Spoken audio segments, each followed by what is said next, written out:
Merhaba arkadaşlar. Bugün yine Sen Sor programına başlıyoruz. Buyurun. Merhaba abi. Merhaba kardeşim. Abi danışanlarımız ve izleyicilerimizin aklına takılan ve cevap bulabilmek için bizlere gönderdikleri sorularımız var. Sana onları sormak istiyorum, onları yönlendirmek istiyorum.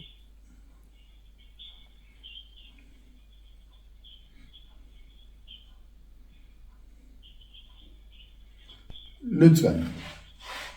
Lütfen buyur. Abi ilk sorumuzla başlıyorum. Varlıkların kaç tane bedeni var? Birden fazlaysa neden sadece birini görüyoruz? Demiş danışanlarımızdan biri. Varlıklar derken diğer boyuttaki varlıklardan bahsediyorsanız varlıkların bedeni yoktur. Onlar duman gibi, toz bulutu gibi, bulut gibi diyeyim, öyle tabir edeyim. Onlar bedensizdir. O yüzden de zaten insanlara karşı çok büyük ilgi duyarlar ve insan bedenine sahip olmak isterler. Bu nedenden dolayı insanlara sürekli musallat olurlar ve ruhsal bedenden ya da astral bedenden fiziksel bedene geçip buradaki insanoğlunun yaşadığı ya da yaptığı deneyimleri yapabilmek için sürekli olarak insanlara musallat olurlar. Yani varlıkların bir bedeni var mıdır abi? Ben tam bu takıldı kafama da.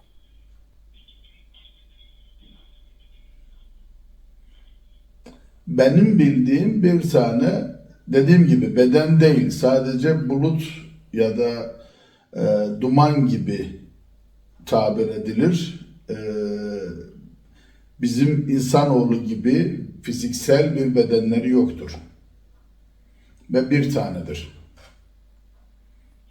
Bizlerde bir insanda 7 tane beden vardır, 7 katman vardır. Evet abi. Onlarda sadece bir tane vardır. Anladım. Anladım abi. Abi ikinci sorumuza geçelim istersen. E, insan Lütfen. insanlarda kendilerinde olduğunu bilmedikleri yetenekler var mı? Bunlar sadece bazı insanlarda mı yoksa herkeste mi var abi? Bir kullanıcımız, bir Güzel danışanımız bunu merak kardeşim. ediyor. İnsanoğlu Yaradan'ın, kainatın sahibinin bir parçasıdır. Hı hı. Tabii. Yaradan bizleri insanoğluna bizleri yaratırken bize kendisinden bir nefes üflemiştir. Evet abi. Yani e, diğer bir tabirle bizler onun bir parçasıyız. Evet. Evet. Bu demek ki şudur yani. Nasıl ki bir babanın oğluna ya da kızına DNA'sı geçiyor ise Hı hı. bir yaradanın da bizleri yarattığı zaman bizlere verdiği nefesten ya da adı ne ise ondan aynı DNA bize de geçiyor. Yani bu demek ki bizim hepimizde olan bir şey bu. Aynen. Doğru. Bizde bu güç var, bizde bu yetki var. Bu insanlara özel değil. Sadece zamanı gelmiş insanlar ya da yeterince reenkarnasyon olmuş, belli bir seviyeye gelmiş insanlar bu yetkilere sahip olabiliyor. Ama herkes de var. Kim ki ne zaman vakti geldi ve bunu yaşamak istiyor, görmek istiyor, Hı hı. herkes bunu öne çıkartabilir. Bunun en büyük öncüsü ya da yöntemi meditasyondur. Evet. Evet abi. İslamiyet'te namazdır, diğer diğer inançlarda meditasyondur Hı ya hı. da başka bir yöntemdir. Ama meditasyon yaparak yani zihni boşaltarak, kendi bedeninize geri dönerek, Hı hı. içinize geri dönerek her şeyi başarabilirsiniz. Hepimizin elinde o yetenekler var. O büyü dedikleri şeyler insanların kendilerinin yapamayıp da başkalarına yaptırdığı şeylerdir. Kendilerinin yapamadığı değil de yapmadığı ya da bilmediği. Her insan büyü yapabilir. Her insan başkasının tedavi edebilir. Her insan başkası için duru görülük yapabilir. Ama herkes yapamaz. Niye? İlk videolarımda anlattığım gibi kimi doktor olur, kimi avukat olur. Evet. Kimi serseri olur, kimi profesör olur. Bu iş böyle. Vakti gelen veyahut da gerçekten bununla ilgilenen kişiler, buna emek harcayan kişiler. Bir doktor olmak için bilmem kaç sene üniversiteye gidiyorsun kardeşim. Ya da bir hakim, avukat olabilmek için, belli bir mertebeye gelebilmek için uzun vadede okumak zorundasın. Evet. Evet abi. Bu işte de uzun vadede kendini bulmak zorundasın. Neden uzun vade? Onu da söyleyeyim. Neden abi? Onu da söyleyeyim. Neden uzun vade? Çünkü biz asırlardır zaten köreltilmişiz. Dünya kurulduğundan belli çıkan dinler için, dinler yüzünden diyeyim, insanlara hükmetmek için, insanları bir arada tutup onlardan kölelik yaptırmak için, onlara hükmedebilmek için bize dinleri öne sürdüler. Ve dinler ortaya çıktıktan sonra bize sürekli olarak yasaklar kondu. Onu yapma günah, bunu işleme sevap, böyle yaparsan böyle olur, şöyle yaparsan böyle olur. İşte ben mesela yüzlerce, binlerce sefer duydum ki bedeni terk etmek günahtır diye. Ya ne alaka kardeşim? Yahut da duru görülük günahtır diye. Madem duru görülük günah, madem bedeni terk etmek günah, neden Yaradan sana üçüncü gözü verdi? Evet, doğru. Neden iki kaşının ortasına bir göz daha koydu? Öbür boyutları görebilesin diye. Neden Yaradan sana bir kalp gözü verdi, kalp şakrası verdi? Evet. Neden bütün her şeyi orada kayıt edesin diye? Doğru. Sana bir yetki verdi. Doğru. Madem bunların hepsi yasak, madem bunların hepsi günah, Yaradan bunu sana niye verdi? Doğru. Doğru. O ki Yaradan her şeyin, yerin göğün sahibi, her şeyi bilen. Tabii. Tabii. O kadar mı cahildi ki sana hem üçüncü göz verip hem de sana yasak bu kardeşim diyecek kadar?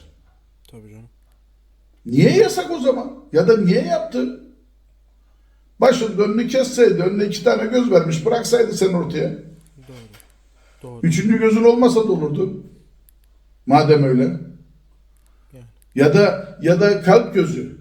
Ya da kalp gözü. Kalbinizle konuşun. Kalp gözünüzle, kalp şakranızı eğer gerçekten aktif edebilirseniz, ederseniz, onunla görüşürseniz, konuşursanız, onu dinlerseniz, eğer sizin gerçekten sizi dinlediğini anlar ise, size anlatacağı o kadar çok şey var ki, bilmek istediğiniz her şeyi size öğretir. Bilmek istediğiniz her şeyi size anlatır. Kainatın bütün sorularının cevabı kalbinizdeki şakranızda kayıtlı. Oradaki kayıtlarda.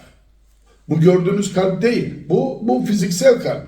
Bu dünyaya ait olan bir kalp. Bu dünya için olan bir kalp. Ama bundan hariç sizin bir başka şakranız daha var. Kalp şakranız var. Evet. Bir kayıt cihazınız var. Bir kayıt yeriniz var. Yaşadığınız bütün duyguları, kainatta yaşayan bütün canlıların yaşadığı duygu, her yere bağlı olan, hepsine birbirine bağlı olan bir kayıt sistemi var. Ve bu kayıt sisteminden bir tane de her insanlının, her canlının içinde var. Doğru. Doğru. Her canlının içinde var. Çünkü o yaşadığınız bütün duyguları, hisleri oraya kayıt edebiliyor. Evet. Kayıt ediyor. Edebilmiyor, kayıt ediyor. Ve bununla birlikte de siz her tarafa bağlısınız. Yani istediğiniz bilgiyi eğer gerçekten üçüncü gözünüzü aktif edip kalp şakranız, yani bütün şakralarınızı aktif etmeniz gerekiyor. O başka bir tema. Ama özellikle ki hepsini aktif ettiniz. Kalp çakranız, üçüncü gözünüz aktif oldu. Tepe çakranız aktif oldu. Bunları aktif edip de tekrar bunlarla gerçekten irtibata geçip ve bunlarla gerçekten görüşür iseniz ve bunlar sizin onlarla gerçekten ilgilendiğinizi, onlara değer verdiğinizi görür ise, hisseder ise sizinle konuşmaya başlarlar. Ve size o kadar çok şey anlatırlar ki inanamayacağınız şeyler. Yani bunun kelimesi dahi yok. İnanın bana o kadar, yani bilmek istediğiniz her şeyi öğrenebilirsiniz. Üçüncü gözünüzü aktif edersiniz. Görmediğinizi görebilirsiniz. Bilmediğinizi bilebilirsiniz. Evet. Evet. Hepsini aktif ettiğiniz çakraların aktif ettiğiniz zaman hepsine birlikte bütün olduğunuz takdirde her şeyi görür, her şeyi duyar ve her şeyi yapabilirsiniz. Evet. Evet. Sizden benim ricam, eğer gerçekten bunu öğrenirseniz, o seviyeye gelirseniz lütfen kötü amaçla kullanmayın. Benim hocam bana derdi ki, bir kişiye parmak gösterme. 9 parmak sana geri bakıyor kardeşim derdi. Yani karşıya gösterdiğin bir parmak, 9 parmak geri sana döner. Doğru. Yani yaptığın bir şeyin bir misli yaptığın bir şeyin 10 mislisi sana geri döner. Doğru. Doğru söylemiş. Onun için ne kadar çok iyilik yaparsan, ne kadar egonu aşağı tutarsan, ne kadar başkasına zarar vermeden uğraşırsan, tabii ki yeri geldiği zaman tokat atacaksın, yeri geldiği zaman yanağını çevireceksin. Aynen. Ama bu demek değil ki illa birilerine zarar vereceksin. Tabii. Tabii. Yani onun için insanoğlunun yapamayacağı hiçbir şey yok. Evet. Biz o yaradanın bir parçasıyız. Kainatın sahibinin bir parçasıyız. Evet. Evet. O ki bize bu gücü vermiş, yalnız bize unutturulmuş. Meditasyon yapın kardeşim. Meditasyon yapın. Deneyler yapın. Kendi kendinizi test edin.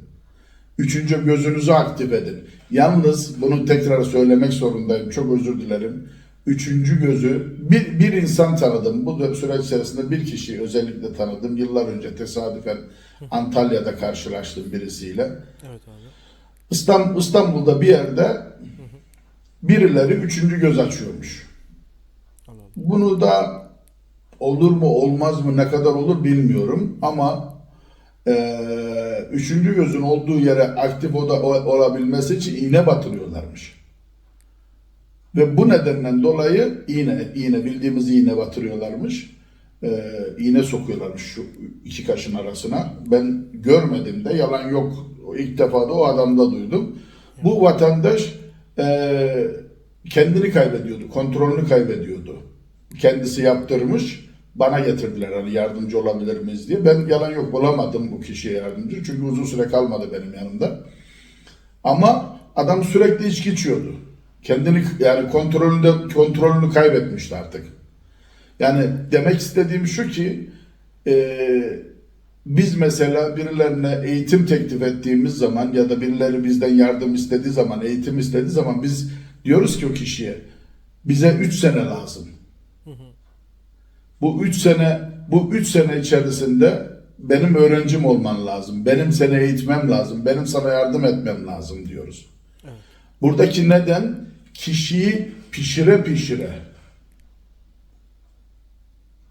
pişire o seviyeye getirmek.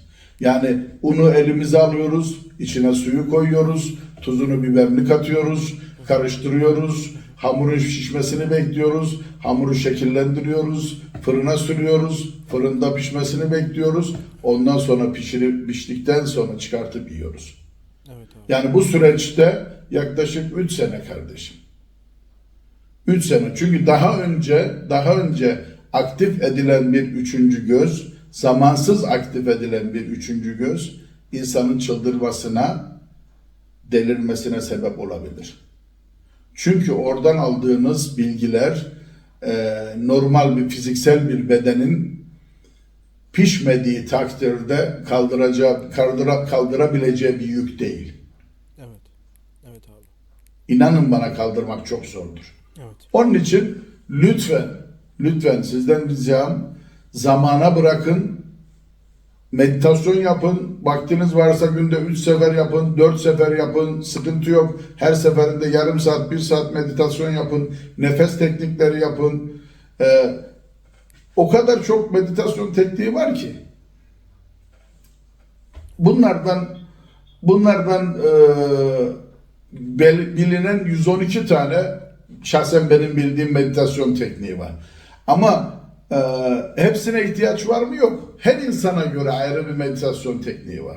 Birisi dinamik meditasyon yapıyor, birisi relax meditasyon yapıyor, öbürü müzik dinleyerek meditasyon yapıyor, öbürü oturarak meditasyon yapıyor. Amaç, meditasyon yaptığınız süre içerisinde, o yarım saatlik, 1 saatlik, 40 dakikalık yarım süre içerisinde farkında olmanız. Uyumanız değil, farkında olmanız. Size düşünceler geliyor. Düşüncelerin birisi geliyor, ardından öbürü geliyor. Anneniz, bacınız, karınız, kız kardeşiniz, kocanız, her şeyiniz gözünüzün önüne geliyor. Yaşadığınız stresler önünüze geliyor. Borçlarınız önünüze geliyor. Siz lütfen o iki düşünce arasındaki boşluğa bakın. Aynen. O düşünceyle beraber gitmeyin. Aynen. Sadece iki düşünce arasındaki o boşluğu mümkün olduğu kadar genişletirseniz bu düşünceler bitmeyecek. Arkadaşlar, bu düşünceler bitmeyecek. Siz hiçbir zaman bu düşüncelerden dolayı huzurlu olmayacaksınız. Sürekli gelecekler. Doğaldır bu. Sonuçta biz insanız ve insan bunu yaşamak zorunda. Evet. İnsan olarak bu düşünceler gelecek. Evet. Biz mümkünse bu aradaki mesafeyi, iki düşünce arasındaki mesafeyi genişletebilirsek bu süre meditasyon süresidir. Meditatiftir. Bu süre içerisinde meditasyon yapmış olursunuz. Yarım saat sürer, başarabilirseniz 1 saat sürer, başarırsanız 2 saat sürer. Evet. Doğru. Ama ortalaması yarım saat ile 1 saattir. Bence de yeterlidir bir seans için. Bence de yeterlidir. Doğru. Dediğim gibi isterseniz siz 2 saatte yapabilirsiniz. Doğru. O süre içerisinde meditasyon yapın. Ve kendinizi geliştirin. İnsanoğlunun başaramayacağı, yapamayacağı hiçbir şey yok. İnanın bana, hiçbir şey yok. O kadar çok şey var ki. Beni tanıyan, ben aşağı yukarı 25 seneyi geçkindir bu işin içindeyim. 25 seneye geçkindir. Elimden geldiği kadar insanlara yardım etmeye çalıştım. Evet. Edebildiğim de oldu, edemediğim de oldu ama beni tanıyan çoğu arkadaşım çok iyi bilir benim neler yapabildiğimi. Ki ben yine söylüyorum arkadaşlar, yine defalarca söylüyorum. Hala ben olayın başındayım. Bakın, geçtim karşınıza, size bir hikaye anlatıyorum, size bir olay anlatıyorum. Size bilgiçlik belki taslıyorum, çok özür dileyerek söylüyorum. Ama ben hala olayın başındayım. Ve çoğu insan bana diyor ki, Şahin abi sen ustasın. İnanın ben başındayım. Yani bana göre ben hala hiçbir şey bilmiyorum. O kadar çok şey yaptığım halde, kilometrelerce uzaktaki insanlara dokunabildiğim halde oturduğum yerden ben hala hiçbir şey bilmiyorum arkadaşlar. Buyur canım, seni dinliyorum. Var mı başka sorun? Abi şimdi danışanlarımızın sorularının yanında benim de aklıma takılan bir soru oldu abi. Buyur. Abi meditasyon yaparken tamamen duru bir şekilde olmak için bu aklımızdaki düşüncelerden nasıl kurtulacağız abi? Benim merak ettiğim nokta bu. Evet.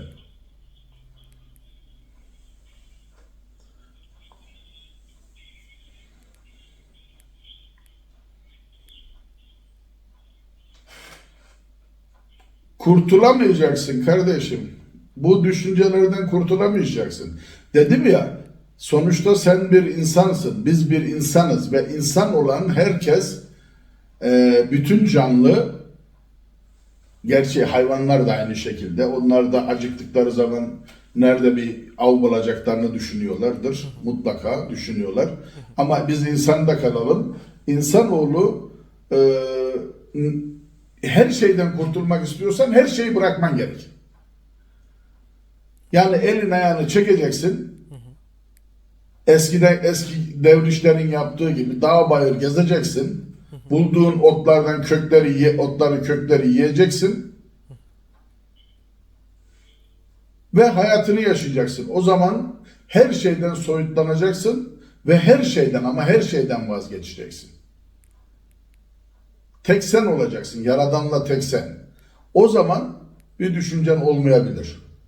O zaman dersin ki yani burada yarın karnım doyarsa doyar, yoksa ölürsem ölürüm. Evet. Dersin. Ama eğer şehirde yaşıyorsan, toplumun içinde yaşıyorsan, insanla yaşıyorsan, düşüncelerin kalkması, kurtulman hemen hemen imkansızdır. Ama demin de dediğim gibi meditasyon süresi içerisinde bir düşünce geldi. Atıyorum yarın bir ödemen var. Evet. 10.000 TL. Atıyorum kafadan, yanlış anlama lütfen. 10.000 TL bir ödemen var. Bu geldi düşünce senin gözünün önünden geçiyor. İkinci düşünce de burada geldi. Bu da yarın da karın bir elbise istiyor. O da 10.000 lira. Şimdi senin düşüncen, ben ne yapayım, bu şimdi 10.000 lira borcumu mu ödeyeyim, yoksa karımın gönlünü yapayım, karıma bir elbise mi alayım? Değil. İkisini de bırakıyorsun. Önde gelen 10.000 liralık düşünce önden gidiyor. Sen hala ortadaki boşluğa bakıyorsun. İkinci düşünce, karının ihtiyacı olan, istediği elbiseyi, 10.000 liralık elbise gelene kadar senin meditasyonun bitmiş oluyor zaten. Doğru. O aradaki boşluğu genişletmen gerekiyor. Eğer ki sen hala bitiremedin, karın geldi mi, karnın düşüncesi geldi mi, bırak o da gelsin gitsin. Onunla beraber gitme. Düşünce her zaman seni bulacak. Her türlü düşünce gelecek. Köpeğin şeyi gelecek, kedinin aşısı gelecek, atıyorum işte bakkalın alacağı gelecek. O gelecek, bu gelecek, arabanın taksidi gelecek. Gelecek de gelecek. Biz bu dünyada yaşıyoruz. Bunun için de yüzlerce, binlerce bir düşünce her zaman olacak. Ve bundan hariç senin egon kaybetmemek için sana daha fazla düşünce gönderecek. Çünkü sen meditasyona geçtiğin an sen olursun. Ego devreden çıkar. Ego da senin üzerindeki hakimiyeti kaybetmemek için hakimiyeti kaybetmemek için sana sürekli düşünce gönderir. Çünkü yapabileceği en büyük şey bu. Başka bir şey yapamaz. Sana ancak bu şekilde saldırır yani. Sen yaptığın meditasyonun farkındalığına varıp o nefesine konsantre olursan, o noktaya konsantre olursan, başka bir şey düşünmeyip gözlerini kapatıp o noktaya konsantre olursan, nefesine konsantre olursan, meditasyon sırasında düşünce gelir ve gider. Ama sen meditatif kalırsın. Sen orada kalırsın. Bizi alıp önüne katıp götüremez o zaman. Değil mi abi? Aynen öyle kardeşim. Yani gelen her düşünce misafirdir. Sen ev sahibisin. Abi bir başka sorumuza geçelim o zaman abi. Lütfen. Kutsal kitapta yer alan dönüşünüz banadır cümlesi neyi anlatır? Demiş bir kullanıcımız.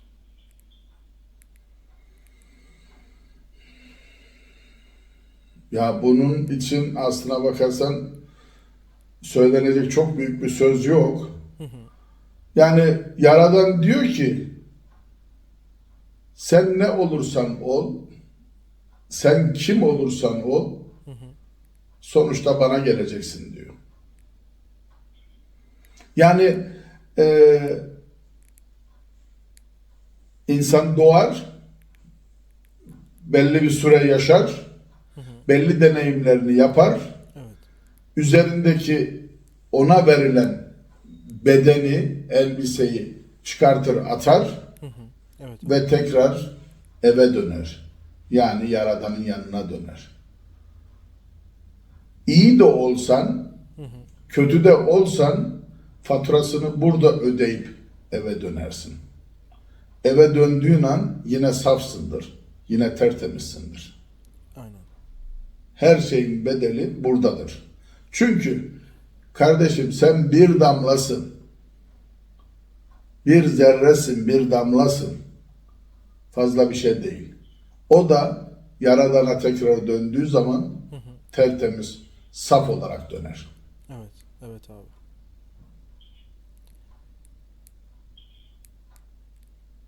Teşekkür ediyorum abi. Bir diğer sorumuza geçelim o zaman. Lütfen. Ne zaman öleceğimizi belirleyen kriterler nelerdir demiş bir danışanımız da abi.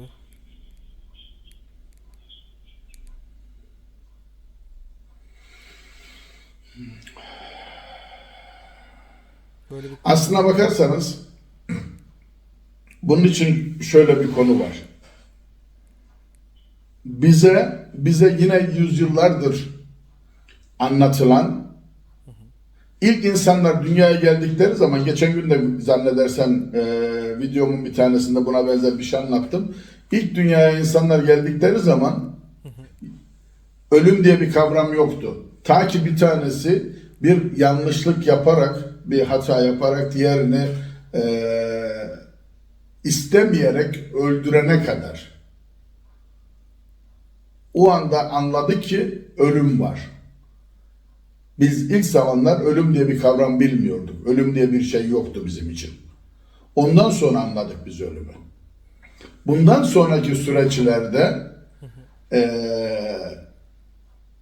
eski kitapları okursanız o zamanki yaşamış peygamberler diyeyim, kişiler diyeyim, canlılar ya da insanlar 900 sene, 1000 sene yaşamışlar.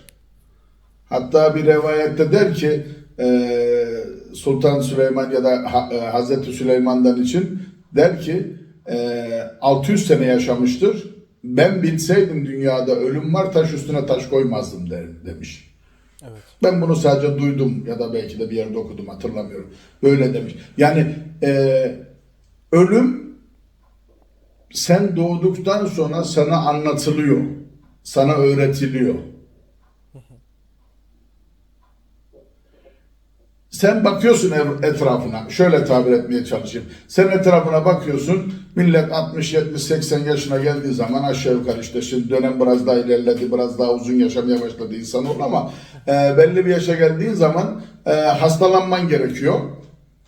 Evet. İşte 60'ında 70'inde hastalanman gerekiyor. Ondan sonra işte belli hastalıklar çıkıyor, belli bir şeyler çıkıyor. Atıyorum 80 yaşında, biraz daha iyiysen 90 yaşında göçüp gidiyorsun. 90-92 yaşına geldiği zaman millet zaten demeye başlıyor. Ne kadar uzun yaşadı ya. Adama bak. Evet abi. Yani artık insanların gözüne batmaya başlıyor, batıyorsun zaten. Hani ölse de gitse artık der gibi. Çünkü kardeşim biz kendi kendimizi programlıyoruz. Biz kendi kendimize diyoruz ki vaktin geldi Şahin öl. Bunun için de kendi kendimizi telkinlerle, çevremizdekilerle, etrafımızdakilerin yaşayanla, ölenlerle biz zaten önden diyoruz ki ha tamam işte ortalama yaş sınırı ölmemiz gereken yaş 60 ile 80 Evet. ya da 70 ile 90. Evet abi. Bu dönemde öleceksin kardeşim diyoruz. Herkes bu zamanda ölüyor. Sen niye 100 sene yaşıyorsun? Ya da sen niye 200 sene yaşıyorsun diyoruz. Yani mantıklı demin de dediğim gibi adam 90 yaşına gelmiş, 92 yaşına gelmiş. Lan adama bak hala ölmedi arkadaş. Ya bırak yaşasın kardeşim sana ne? Yani bırak yaşasın. Yani biz zaten bunu daha önceden programlıyoruz. Ya da yani yine bir programlama işi ya da o kadar bıkıyoruz ki yaşadıklarımızdan. Akrabalarımızdan, en yakınlarımızdan, gördüklerimizden artık tiksinti geliyor. Yoruluyoruz. Çünkü niye? Bizim insan belli bir yaşa geldiği zaman başkasına ister istemez muhtaç oluyor. Evet. Evet abi. Çevresindekiler, yakındakiler, yakınındakiler, en yakınları, akrabaları, kardeşleri, çocukları ondan rahatsız olduğu için insan kendi kendine bu sefer diyor ki ya diyor keşke ölsem de herkes rahat etse. Yani onu artık siz bedeninize diyorsunuz ki öl. Senin vaktin geldi öl. Evet. Evet abi. Beyin zaten önceden programlanmış. Sen zaten çocukluğunda görmüşsün çevrendeki insanların belli bir yaşa gelip öldüğünü. Bunu zaten sen aşağı yukarı doğuştan aklın biraz ermeye başladığı zaman zaten kendi kendine tetikliyorsun. Kendi kendine emir veriyorsun. Sen diyorsun ki işte Şahin sen 80 yaşında, 90 yaşında şu yaşa geldiğin zaman öleceksin. Ve beden sen 60-70 yaşına geldiğin zaman sana diyor ki hastalan. Ev sahibin, efendin sana emretti. Öleceksin. Ölmen lazım. Ve sen kendi kendini çürütmeye başlıyorsun. Şimdi şöyle düşün. Nasıl abi? Belli bir yaşta yani bir 17-18 yaşında daha ufanı karıştırmayalım. Genç çocukları hiç söylemiyorum. 16-17 yaşlarında 15'ten 25 yaş arasındaki bir genç kız erkek ne kadar aktif olur değil mi? Evet. Evet abi. Yerinde duramaz, hoplar, zıplar, duvardan atlar, oradan aşağı iner, koşar, gece dansa gider, günlerce uyumaz, uykusuz kalır, eğlenir, sürekli aktif olur. Evet. Evet. 30'una gelmeye başladığı zaman bir kişi durulmaya başlar. Neden? Çevresindeki baskı ona der ki yeter artık ya biraz olgunlaş. Çocuk musun sen kardeşim? Ne yapıyorsun? Bu da çevresindekilerden utancından dolayı, çevresindekilerinin baskısından dolayı ister istemez kendini geri çekmeye başlar. Bu ne yapar? Otomatikman vücudun enerjisini düşürür. Vücut kendi kendini frenlemeye başlar. Zaten o arada çoluğun çocuğun da olduysa onun etkisiyle, onun verdiği stresten artık yavaş yavaş hayata küsmüşsündür. Hani çocuk hayata küstürmez, yanlış anlamayın. Yok. Hayattaki en güzel şeylerden bir tanesi çocuk sahibi olmak ve onu görmek. O çok güzel bir duygu. Bunu demek istemiyorum. Ama hani otomatikman gece uykusuzluklara başlar, o çocuğun sıkıntılara başlar, onun geleceğini düşünmeye başlarsın, mecbur bu konu için çalışman gerekir. O ana kadar ya da o andan önceki döneme kadar zaten çalışmak istemiyordun. Ya da mecbur değildin. Olduğu kadar. Bir şekilde geçiniyordun. Evet. Evet. Ama artık bir şekilde geçinemezsin. Mecbursun o çocukla ilgilenmeye. Doğru. Ya da o karınla ya da o kocanla ya da o kişiyle sorumlu olduğun kişilerle ilgilenmek zorundasın. Doğru. Doğru. Bunun içinde otomatikman hayatın monotonlaşmaya başlıyor. Evet. Düzen yavaşlıyor. Sen değişiyorsun. Farklı yönlere geçiyorsun. İster istemez değişiyorsun. Ne yapıyor? Vücut yavaş yavaş kendini frenlemeye başlıyor. Doğru. Bu sefer yaşam kaliten düşüyor. Akşamları yorgun düşüyorsun. Beyin çalışıyor, vücut çalışıyor. Sürekli aktifsin, bir şeyler yapmak zorundasın. Gitgide tembelleşiyorsun. Vücut bir araba gibi düşün. Yıllarca kapının önünde yatan bir arabayı kalk çalıştırmaya çalış. Çalışmaz. Artık yağsı bozulmuştur, kabloları belki çürümüştür, bir şeyler olmuştur, bozulmuştur, çalışmaz. Aynen. İnsan bedeni de aynı değil mi? Durdukça ne olur? Hani eski atalarımızın dediği gibi Çürür. işleyen demir paslanmaz diye. Aynen. Çalıştığın sürece ya da aktif olduğun sürece ruhen bedenen aktif olduğun sürece paslanmazsın, yaşlanmazsın ve ömrün uzun olur. Evet. Ama ne olur? Hareketsizlik yaptıkça hala tembellik, hareketsizlik bir zaman sonra damarın tıkanmaya başlar, kalbin yavaşlatmaya başlar, kasların zayıflar, kalp kasın zayıflar. Olur da kötülük üstüne kötülük. Hadi dizlerin tutmaz. Aynen. Hareket etmediğin için diz kapaklarındaki suların azalır. Doğru. Doğru abi. Eklem yerlerindeki sular azalır. Aynı araba misali. Doğru. Her yer paslanmaya başlar. Evet. Evet. Ve gün gelir. Zaten sen bedenine daha önceden emrini vermişsindir. Oğlum 70 yaşında öl. Beden de 70 yaşına geldiği zaman, yaklaştığı zaman Efendimiz emretti, öl der. Beyin bedene, beden de ölür kardeşim. Aynen öyle abi. Yani diyeceğim şu ki insanoğlunun başına ne gelirse gelsin kendi istediği için gelir. Doğru. Doğru. Doğru söylüyorsun. Budizm'de bir kitap okumuştum. Buda'nın hayatı hakkında bir kitap okudum bir zamanlar. Evet abi. Aklımda kaldığı kadarıyla Evet. Buda'nın babası kralmıştı zamanında. O bölgenin en zengini kralıymıştı. Oğlu ölümü görmesin diye sarayın dışına hiç çıkartmamış uzun bir yıllar.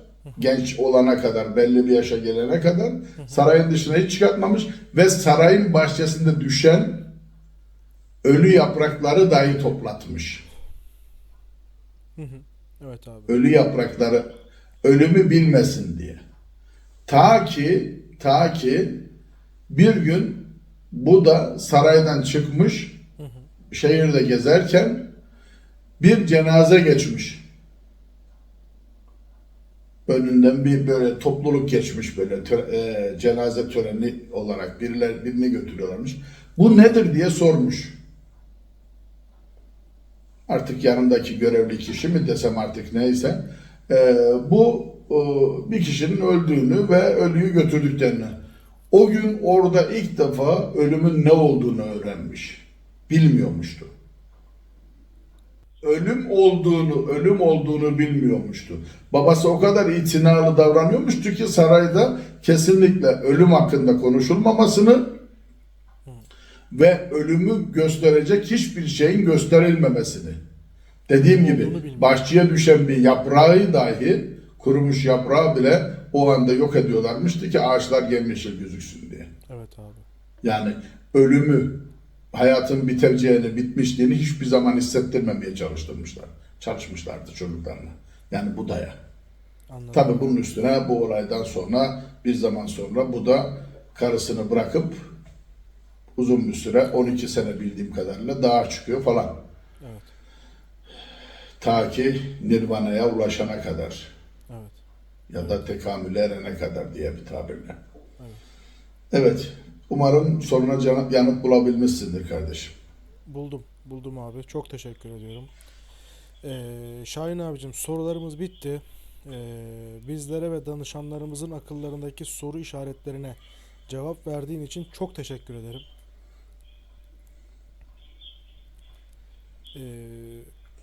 Danışanlarımız ve izleyicilerimiz akıllarına takılan soruları yorumlarımıza yazarlarsa çok sevinirim. Mail adresimize de yazabilirler. Akıllarına takılan her türlü soruya biz burada cevap vermeye çalışacağız.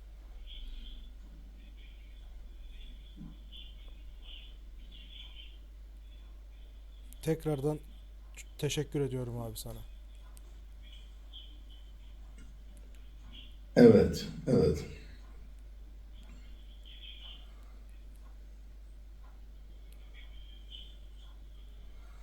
Ben teşekkür ederim beni dinlediğiniz için. Lütfen yorumlarınızı yazın, sorularınızı sorun. Biz de elimizden geldiği kadar, bize düştüğü kadar size cevap verelim. Evet. Kendinize iyi bakın. Bir dahaki sefere görüşmek üzere. Görüşmek üzere abi.